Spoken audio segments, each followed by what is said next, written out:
Bom dia, boa tarde, boa noite, uma ótima madrugada para os nossos valorosos guerreiros do telemarketing. Eu sou o Júlio Black e estou de volta para comentar os lançamentos do cinema esta semana em Juiz de Fora.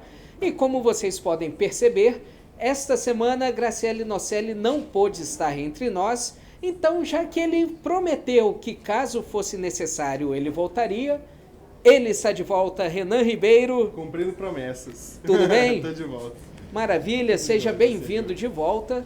Né, Renan? Estamos aí então com 3 filmes esta semana estreando. Para ser sincero, nenhum dos 3 filmes, pelo menos para mim, interessa. É o tipo de não são o tipo de filme que eu assistiria, mas estamos aqui para falar deles, pelo menos de 2. Um a gente vai só falar que ele existe, que é Vai Que Cola 2, o começo, comédia brasileira. Também temos uma outra produção nacional, que é a cinebiografia Divaldo, o Mensageiro da Paz. E o único lançamento estrangeiro da semana é Abigail e a Cidade Proibida. Renan, o que é que você tem para falar do filme, suas expectativas, o que é que você acha dessa história toda? Olha, é o caso que a gente vem comentando, que a gente vinha comentando nos anteriores. Muita pirotecnia. Num suposto ensaio, né?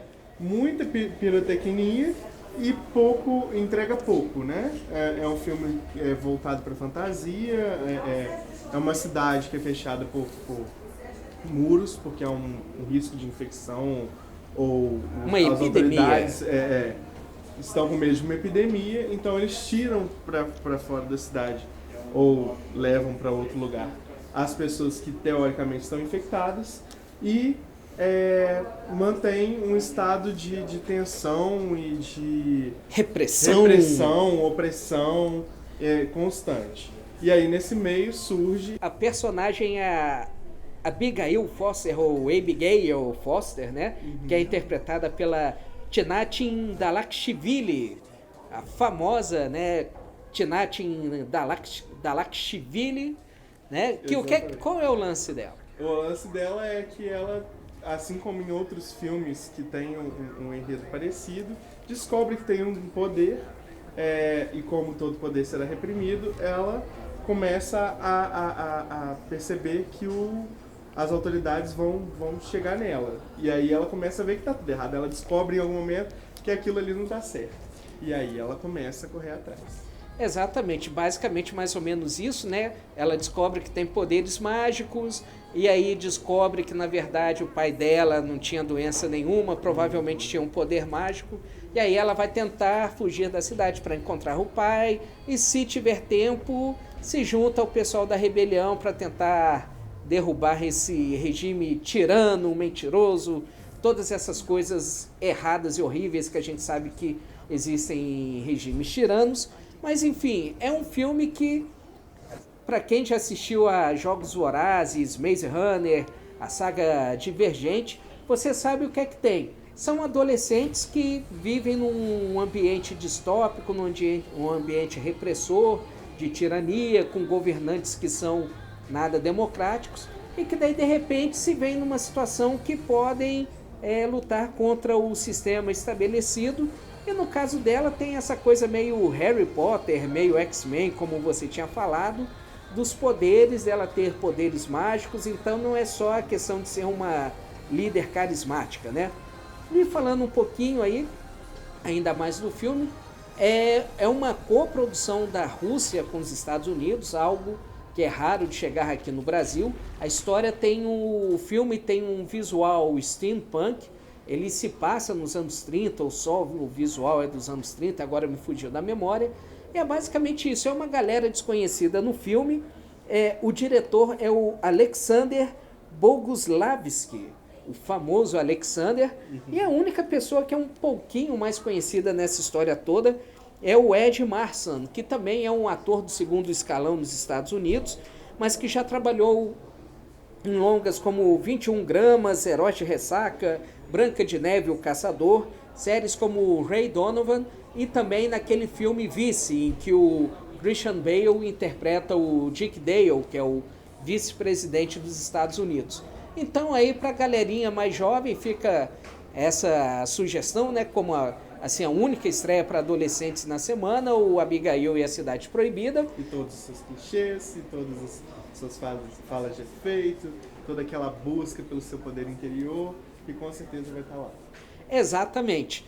E a outra estreia da semana que a gente vai falar aí também é Divaldo, o Mensageiro da Paz. É um longa dirigido pelo Clóvis Melo, que é uma cinebiografia do Divaldo Franco, que é um dos mais famosos médiums do Brasil, junto com Chico Xavier, etc. e tal.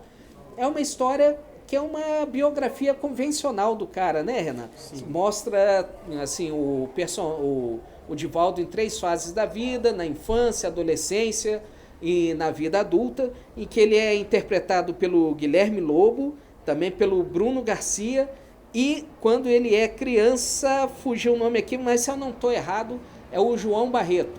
Além desses 3, o filme também tem a Regiane Alves, que interpreta a Joana de Ângeles, junto com o Marcos Veras, que faz o espírito obsessor, e também temos a Laila Garim, que segundo aqui o IMDb, faz a Divaldo's Mother, ou seja, a mãe do Divaldo. O que é que a gente pode esperar do filme, Renan?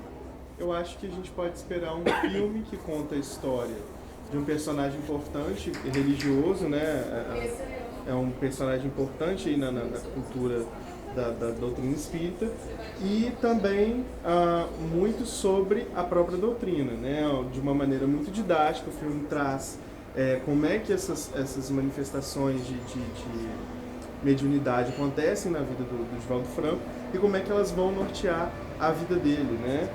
E a partir disso traz uma discussão sobre toda essa trajetória, né? Como é difícil para a pessoa que manifesta a mediunidade e que vai buscar essa espiritualidade de uma maneira como uma missão de vida, né?